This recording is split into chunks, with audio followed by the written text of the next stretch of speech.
Protein ವ್ಯವಸ್ಥೆ ಅಸಮತೋಲನ ಉಂಟಾಗಿ ಅವಶ್ಯಕತೆಗಿಂತಲೂ ಹೆಚ್ಚಿಗೆ ಆಗಿ ಅದರಲ್ಲಿರ್ತಕ್ಕಂಥ ಪ್ರಿಸರ್ವೇಟಿವ್ಗಳು ಕೆಮಿಕಲ್ಗಳ ದುಷ್ಪರಿಣಾಮದಿಂದ ಕಿಡ್ನಿ ಫೇಲ್ ಆಗಿ ಹಾರ್ಟ್ ಅಟ್ಯಾಕ್ ಆಗಿ ಬ್ರೈನ್ ಹೆಮರೇಜ್ ಆಗಿ ಹಾಗೂ ಹಲವಾರು ನರ ದೌರ್ಬಲ್ಯತೆಗೆ ತುತ್ತಾಗಿ ತಮ್ಮ ಜೀವನವನ್ನ ಕಳ್ಕೊಂಡಿದ್ದಾರೆ. ಹೊಟ್ಟೆಗೆ ಸಂಬಂಧಿತವಾಗಿರ್ತಕ್ಕಂಥ ಕ್ಯಾನ್ಸರ್ ಬಂದಿದೆ ಅಂತೇಳಿ. ಶ್ರೀ ಗುರು ಬಸವಲಿಂಗಾಯ ನಮಃ. ಓಂ ನಮಃ ಶಿವಾಯ. ಸರ್ವರಿಗೂ ಭಕ್ತಿಯ ಶರಣಾರ್ಥಿ. ನಾನು ನಿಮ್ಮ ಯೋಗ ಗುರು ವೈದ್ಯ ಶ್ರೀ ಚನ್ನಬಸವಣ್ಣ, ಶ್ರೀಗಂಗಾ ಯೋಗ ನಿಸರ್ಗ ಚಿಕಿತ್ಸಾ ಹಾಗೂ ಆಯುರ್ವೇದ ಸಂಶೋಧನಾ ಕೇಂದ್ರ, ಆರೋಗ್ಯ ಮಹಾಮನೆ, ಬೆಂಗಳೂರು, ಹುಬ್ಬಳ್ಳಿ, ಧಾರವಾಡ ಹತ್ತಿರ ಮುರಕಟ್ಟಿ. ಆತ್ಮೀಯರೇ, ಇವತ್ತಿನ ಸಂಚಿಕೆಯಲ್ಲಿ ಪ್ರೋಟೀನಿನ ಮಹತ್ವ, ಪ್ರೋಟೀನ್ ಕೊರತೆಯಿಂದ ಆಗುವ ಆರೋಗ್ಯದ ಸಮಸ್ಯೆಗಳು, ಪ್ರೋಟೀನನ್ನು ಸಮರ್ಪಕವಾಗಿ ನಾವು ಹೇಗೆ ಸೇವನೆ ಮಾಡಬೇಕು ಆಹಾರದಲ್ಲಿ, ಪ್ರೋಟೀನಿನ ಮನೆಮದ್ದುಗಳು ಹಾಗೂ ಪ್ರೋಟೀನ್ ಹೆಚ್ಚಾದರೆ ಆಗುವ ದುರಂತಗಳು, ಇವೆಲ್ಲವನ್ನೂ ನೋಡೋಣ. ಯಾವುದೇ ಆಗಲಿ ಅಗತ್ಯತೆಗಿಂತ ಕಡಿಮೆ ಇದ್ದರೂ ತೊಂದರೆ, ಅಗತ್ಯತೆಗಿಂತ ಹೆಚ್ಚಿಗೆ ಆದರೂ ತೊಂದರೆ. ಅದು ಸಮತೋಲನವಾಗಿರಬೇಕು. ಇತ್ತೀಚಿನ ದಿನಗಳಲ್ಲಿ ಈ ಪ್ರೋಟೀನ್ ಹಾವಳಿ ಜಾಸ್ತಿ ಆಗ್ತಾ ಇದೆ. ಪ್ರೋಟೀನ್ ಪೌಡರ್ಗಳ ಹಾವಳಿ ಜಾಸ್ತಿ ಆಗ್ತಾ ಇದೆ. ಆ ಪೌಡರ್ಗಳನ್ನು ಸೇವನೆ ಮಾಡೋದ್ರ ಮೂಲಕ ಎಷ್ಟೋ ಜನ ಪ್ರೋಟೀನ್ ವ್ಯವಸ್ಥೆ ಅಸಮತೋಲನ ಉಂಟಾಗಿ ಅಧಿಕವಾಗಿ ಅವಶ್ಯಕತೆಗಿಂತಲೂ ಹೆಚ್ಚಿಗೆ ಆಗಿ ಅದರಲ್ಲಿರ್ತಕ್ಕಂಥ ಪ್ರಿಸರ್ವೇಟಿವ್ಗಳು ಕೆಮಿಕಲ್ಗಳ ದುಷ್ಪರಿಣಾಮದಿಂದ ಕಿಡ್ನಿ ಫೇಲ್ ಆಗಿ ಹಾರ್ಟ್ ಅಟ್ಯಾಕ್ ಆಗಿ ಬ್ರೈನ್ ಹೆಮರೇಜ್ ಆಗಿ ಹಾಗೂ ಹಲವಾರು ನರ ದೌರ್ಬಲ್ಯತೆಗೆ ತುತ್ತಾಗಿ ತಮ್ಮ ಜೀವನವನ್ನು ಕಳ್ಕೊಂಡಿದ್ದಾರೆ. ಕೆಲವು ಜನ ಪ್ರಾಣ ಬಿಟ್ಟಿದ್ದಾರೆ. ಈ ಪ್ರೋಟೀನ್ ಅಂದರೆ ಏನು? ನಮ್ಮ ಶರೀರದಲ್ಲಿರ್ತಕ್ಕಂಥ ಹಲವಾರು ಎಂಜೈಮ್ಸ್ಗಳು ಪ್ರೋಟೀನಿಂದ ಆಗಿದ್ದಾವೆ. ಹಾರ್ಮೋನ್ಸ್ಗಳು ಪ್ರೋಟೀನಿಂದ ಆಗಿದ್ದಾವೆ. ನಮ್ಮ ಶರೀರದ ವಿಕಾಸ, ಈ ಶರೀರದ ಬಿಲ್ಡಿಂಗ್ ಬ್ಲಾಕ್ ಮಟೀರಿಯಲ್ ಅಂತ ಹೇಳ್ತಾರೆ ಪ್ರೋಟೀನನ್ನು. ಈ ಶರೀರದ ಬೆಳವಣಿಗೆ ಪ್ರೋಟೀನಿಂದ ಆಗುತ್ತೆ. ನಮ್ಮ ಮಸಲ್ಸು, ಬೋನು, ನರಗಳು, ಚರ್ಮ, ಉಗುರು, ಕೂದಲು ಪ್ರತಿಯೊಂದು ಬೆಳವಣಿಗೆ ಆಗಲಿಕ್ಕೆ ಪ್ರೋಟೀನ್ ಅಗತ್ಯ.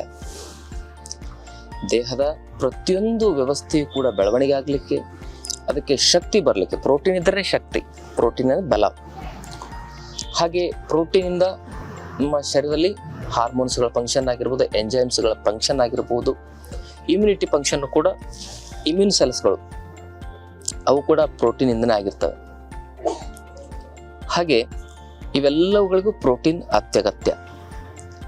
ಹಾಗಾಗಿ ಆ ಪ್ರೋಟೀನು ನ್ಯಾಚುರಲ್ ಆಗಿ ಸೇವನೆ ಮಾಡೋದು ಹೇಗೆ ಅಂದರೆ ಮೊಳಕೆ ಕಾಳುಗಳು.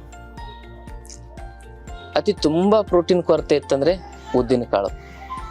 ಉದ್ದಿನ ಕಾಳಲ್ಲಿ ಅತಿ ಹೆಚ್ಚು ಪ್ರೋಟೀನ್ ಇದೆ. ಹೆಸರು ಕಾಳಲ್ಲಿ ದಿ ಸೇಫೆಸ್ಟ್ ಪ್ರೋಟೀನ್ ಇದೆ. ಹೆಸರು ಕಾಳನ್ನು ಅಮೃತ ಸಮಾನ ಅಂಥೇಳಿ ಆಯುರ್ವೇದದಲ್ಲಿ ಹೇಳ್ತಾರೆ. ಧಾನ್ಯಗಳಲ್ಲೇ ಶ್ರೇಷ್ಠವಾದ ಧಾನ್ಯ ಅಂತ ಹೇಳಿದರೆ ಹೆಸರು ಕಾಳು ಅಂತ ಹೇಳ್ತಾರೆ.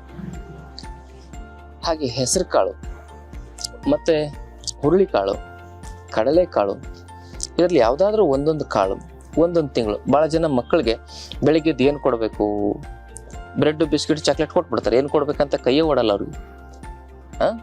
ಅದರಿಂದ ದುಡ್ಡು ಹಾಳು, ಮಕ್ಕಳಿಗೆ ಕ್ಯಾನ್ಸರು ಬರುತ್ತೆ. ಅದರಲ್ಲಿ ಪ್ರೋಟೀನ್ ಇರೋ ಚಾಕ್ಲೇಟು, ಪ್ರೋಟೀನ್ ಇರೋ ಬಿಸ್ಕಿಟ್ಟು, ಪ್ರೋಟೀನ್ ಇರೋದು ಅಂತೆಲ್ಲ ಹೇಳ್ಬಿಟ್ಟು ಮೋಸ ಮಾಡ್ತಾರೆ. ಹೆಲ್ತ್ ಡ್ರಿಂಕ್ಸನ್ನು ನಿಮಗೆ ಪ್ರೋಟೀನ್ ಇದೆ ಅಂತ ಹೇಳ್ಬಿಟ್ಟು ಮೋಸ ಮಾಡ್ತಾರೆ. ಅದರಲ್ಲಿ ಪ್ರಿಸರ್ವೇಟಿವ್ ಇರ್ತದೆ. ಯಾವುದನ್ನೇ ಆಗಲಿ ಪ್ಯಾಕ್ ಮಾಡಬೇಕಂದ್ರೆ ಪ್ರಿಸರ್ವೇಟಿವ್ ಹಾಕಲೇಬೇಕು. ಆ ಪ್ರಿಸರ್ವೇಟಿವೇ ಕ್ಯಾನ್ಸರ್ಗೆ ಕಾರಣ ಆಗ್ತದೆ.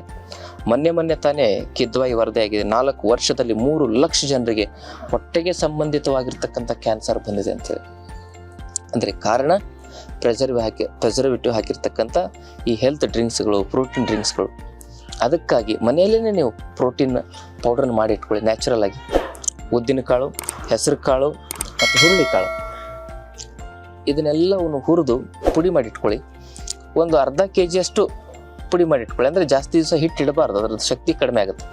ಅದನ್ನು ಪುಡಿ ಮಾಡಿಟ್ಕೊಂಡ್ರೆ ಅದನ್ನು ಪ್ರತಿದಿನ ಬೆಳಗ್ಗೆ ಚೆನ್ನಾಗಿ ನೀರಿನಲ್ಲಿ ಕುದಿಸಿ ಅದರಲ್ಲಿ ಒಂದು ಸ್ವಲ್ಪ ಹಾಲು ಹಾಕ್ಕೊಂಡು ಸ್ವಲ್ಪ ಬೆಲ್ಲ ಹಾಕ್ಕೊಂಡು ಕುಡಿದ್ರೆ ಅದು ಸ್ವೀಟ್ ಗಂಜಿ ಥರ ಆಗುತ್ತೆ. ಅದ್ಭುತವಾಗಿ ನಿಮ್ಗೆ ಎಷ್ಟು ಬೇಕು ಪ್ರೋಟೀನ್ ಅಷ್ಟು ಸಿಕ್ಬಿಡ್ತದೆ. 1-2 ಚಮಚ ಹಿಟ್ಟಲ್ಲಿ ಎಷ್ಟು ಬೇಕು ಸಮರ್ಪಕವಾಗಿ ಸಿಗುತ್ತೆ. ಇಲ್ಲ ಇನ್ನೂ ಚೆನ್ನಾಗಿ ಸಿಗಬೇಕು ಅಂದಾಗ ನಾವೇನು ಮಾಡ್ಬೋದು, ಹೆಲ್ತ್ ಡ್ರಿಂಕ್ಸ್ ರೂಪದಲ್ಲಿ ಸೇವನೆ ಮಾಡ್ಬೋದು. ಮತ್ತು ಕಾಳನ್ನು ಮೊಳಕೆ ಬರೆಸಿ ಒಂದೊಂದು ಮುಷ್ಟಿ ಕಾಳು ಯಾರು ತಿಂತಾರಲ್ಲ ಅವರು ಒಳ ಮುಷ್ಟಿಗೆ ಎಷ್ಟು ಬರ್ತದೆ ಅಷ್ಟು ತಿನ್ನಬೇಕು. ಸಣ್ಣ ಮಕ್ಕಳಾದರೆ ಸಣ್ಣ ಮಕ್ಕಳ ಮುಷ್ಟಿ ಎಷ್ಟು ಬರ್ತದೆ ಅಷ್ಟು ಕೊಡಬೇಕು. ನಿಮ್ಮ ಮುಷ್ಟಿಗೆ ಎಷ್ಟು ಬರ್ತದೆ ಅಷ್ಟು ಮಕ್ಕಳಿಗೆ ತಿನ್ನಿಸ್ಬೇಡಿ. ಒಬ್ಬ ಮನುಷ್ಯನಿಗೆ ಒಂದು ದಿನದ ಅಗತ್ಯ ಎಷ್ಟು ಅಂತ ಹೇಳಿದ್ರೆ ಆತನ ಒಳ ಮುಷ್ಟಿಗೆ ಎಷ್ಟು ಬರ್ತದೆ ಅಷ್ಟು ಪ್ರೋಟೀನನ್ನು ಅಗತ್ಯ ಇರ್ತದೆ ಮೊಳಕೆ ಕಾಳಿನಲ್ಲಿ.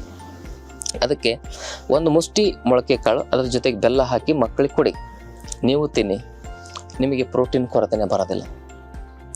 ಪ್ರೋಟೀನ್ ಕೊರತೆಯಿಂದ ಇಮ್ಯುನಿಟಿ ಸಮಸ್ಯೆಗಳು ಹೆಚ್ಚಾಗಿ ಹಲವಾರು ಸಮಸ್ಯೆಗಳಾಗ್ಬೋದು. ಅದರಿಂದ ಪ್ರೋಟೀನ್ ಕೊರತೆಯಿಂದ ಕಿಡ್ನಿ ಸಮಸ್ಯೆ, ಹೃದಯ ಸಮಸ್ಯೆ, ನರಗಳ ದೌರ್ಬಲ್ಯತೆ ಬರ್ಬೋದು. ಇದು ಪ್ರೋಟೀನ್ ಹೆಚ್ಚಾದರೂ ಸಮಸ್ಯೆ ಬರುತ್ತೆ, ಪ್ರೋಟೀನ್ ಕಡಿಮೆ ಆದರೂ ಬರ್ತದೆ. ಅದಕ್ಕೆ ಸಮತೋಲನವಾಗಿರಲಿಕ್ಕೆ ಸಮತೋಲನವಾಗಿ ಸೇವನೆ ಮಾಡೋದನ್ನು ಹೇಳ್ಕೊಡ್ತದೇನೆ. ಆದ್ಮೇಲೆ ಪ್ರೋಟೀನ್ ನಾವು ನಿಯಮಿತವಾಗಿ ಸೇವನೆ ಮಾಡದೇ ಇದ್ದರೆ ಕಿಡ್ನಿಯಲ್ಲಿ ಪ್ರೋಟೀನ್ ಅಂಶ ಹೆಚ್ಚಿಗೆ ಆದರೆ ಅದೇ creatine, uric acid, blood urea ಹೆಚ್ಚಿಗೆ ಮಾಡಲಿಕ್ಕೆ ಕಾರಣ ಆಗ್ತದೆ. ಕಿಡ್ನಿ ಫೇಲ್ ಆದರೆ ಮುಗೀತು ಕತೆ.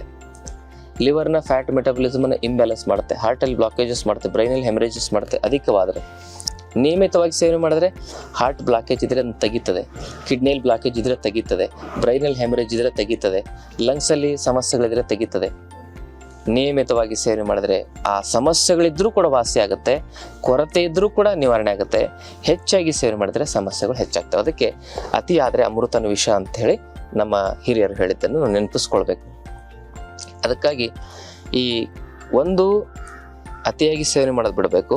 ಎರಡನೇದ್ದು ಬಾಹ್ಯದ ಹೊರಗಡೆ ಸಿಗ್ತಕ್ಕಂಥ ಪ್ಯಾಕೆಟಲ್ಲಿ ಬರ್ತಕ್ಕಂಥ ಪ್ರೋಟೀನಿನ ಆ ಪೌಡರ್ಗಳಾಗಿರ್ಬೋದು ಮತ್ತು ಸಪ್ಲಿಮೆಂಟ್ಸ್ ಆಗಿರೋದು ತೆಗೆದುಕೊಳ್ಳೋದು ಬಿಡಬೇಕು. ಇವೆರಡು ಬಿಟ್ಟು ಮನೆಯಲ್ಲಿನೇ ಸೊಪ್ಪು, ತರಕಾರಿ, ಹಣ್ಣುಗಳಲ್ಲಿ ಮೊಳಕೆ ಕಾಳುಗಳಂತೂ ಯಥೇಚ್ಛವಾಗಿ ಪ್ರೋಟೀನ್ ಇದೆ, ಅದನ್ನು ತಿನ್ನಬೇಕು. ಹಾಗೆ ಈ ಏನಂತ ಹೇಳಿದ್ರೆ ಡ್ರೈ ಫ್ರೂಟ್ಸ್ಗಳಲ್ಲೂ ಪ್ರೋಟೀನ್ ಇದೆ, ಹಾಲು, ಹಾಲಿನ ಪದಾರ್ಥಗಳಲ್ಲಿ ಯಥೇಚ್ಛವಾಗಿ ಪ್ರೋಟೀನ್ ಇದೆ. ಅದಕ್ಕೆ ಒಂದಿನಕ್ಕೆ ಒಬ್ಬ ಮನುಷ್ಯ 1 ಲೋಟವರೆಗೂ ಹಾಲು ಕುಡಿಬೋದು. ಡ್ರೈ ಫ್ರೂಟ್ಸ್ ಆದರೆ ಒಂದು 10ರಿಂದ ಮ್ಯಾಕ್ಸಿಮಮ್ 15 ಗ್ರಾಮ್ನಷ್ಟು ತಿನ್ನಬಹುದು. ಅಧಿಕವಾಗಿ ನಾವು ಡ್ರೈ ಫ್ರೂಟ್ಸನ್ನು ತಿನ್ನೋದ್ರಿಂದನೂ ಕೂಡ ಪ್ರೋಟೀನ್ ವ್ಯತ್ಯಾಸ ಆಗಿ ಸಮಸ್ಯೆಗಳಾಗ್ತವೆ. ಅದಕ್ಕಾಗಿ ಬಾದಾಮಿ ತಿನ್ನಂಗಿದ್ರೆ 2ರಿಂದ 3, ಖರ್ಜೂರ ತಿನ್ನಂಗಿದ್ರೆ 1ರಿಂದ 2, ವಾಲ್ನಟ್ ತಿನ್ನಂಗಿದ್ರೆ 1ರಿಂದ 2, ಪಿಸ್ತಾ ತಿನ್ನಂಗಿದ್ರೆ 4ರಿಂದ 6. ಹೀಗೆ ನಿಯಮಿತವಾಗಿ ಸೇವನೆ ಮಾಡೋದನ್ನು ಕಲಿಬೇಕು. ಇದು ಪ್ರೋಟೀನಿನ ನ್ಯಾಚುರಲ್ ಸೋರ್ಸ್.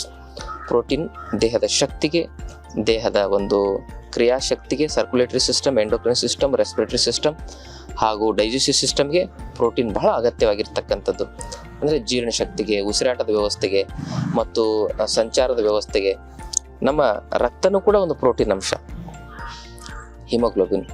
ನಮ್ಮಲ್ಲಿ ಉತ್ಪತ್ತಿ ಆಗ್ತಕ್ಕಂಥ ಹಾರ್ಮೋನ್ಸ್ಗಳು ಪ್ರೋಟೀನ್ ಅಂಶ. ಅದಕ್ಕಾಗಿ ಸಮತೋಲನವಾಗಿ ಸೇವನೆ ಮಾಡೋಣ, ಆರೋಗ್ಯವಂತವಾಗಿ ಬದುಕೋಣ ಅಂತಕ್ಕಂಥ ಮಾತನ್ನು ಹೇಳ್ತಾ, ಮಾಹಿತಿ ಇಷ್ಟವಾದಲ್ಲಿ ತಮ್ಮ ಬಂಧು ಮಿತ್ರರೊಂದಿಗೆ ಶೇರ್ ಮಾಡ್ಕೊಳ್ಳಿ. ಜೊತೆಗೆ ತಾವಿನ್ನೂ ಚಾನಲ್ ಸಬ್ಸ್ಕ್ರೈಬ್ ಮಾಡ್ಕೊಂಡಿಲ್ಲ, ದಯವಿಟ್ಟು ಸಬ್ಸ್ಕ್ರೈಬ್ ಮಾಡ್ಕೊಳ್ಳಿ. ಆರೋಗ್ಯದ ಸಮಸ್ಯೆಗಳಿಂದ ಬಳಲ್ತಾ ಇದ್ರೆ ಅಂಥವ್ರಿಗೆ ಆಯುರ್ವೇದ ಚಿಕಿತ್ಸೆಯನ್ನು ನಮ್ಮ ಆಶ್ರಮದಲ್ಲಿ ಮಾಡಲಾಗ್ತದೆ. ಮತ್ತು 5 ದಿನದ ಆರೋಗ್ಯ ಶಿಬಿರ ನಡೀತಾ ಇದೆ. ಅಲ್ಲಿ ಭಾಗವಹಿಸಿದರೆ ಆರೋಗ್ಯ ಮತ್ತು ನೆಮ್ಮದಿಯ ಬದುಕಿಗೆ ಯಾವೆಲ್ಲ ನಿಯಮಗಳನ್ನ ಜೀವನದಲ್ಲಿ ಅಳವಡಿಸ್ಕೊಂಡು ಬದುಕಬೇಕು ಅನ್ನೋದನ್ನು ತಿಳಿಸ್ಕೊಡ್ತೇವೆ. ತಮ್ಮೆಲ್ಲರಿಗೂ ಭಕ್ತಿಯ ಶರಣಾರ್ಥಿ.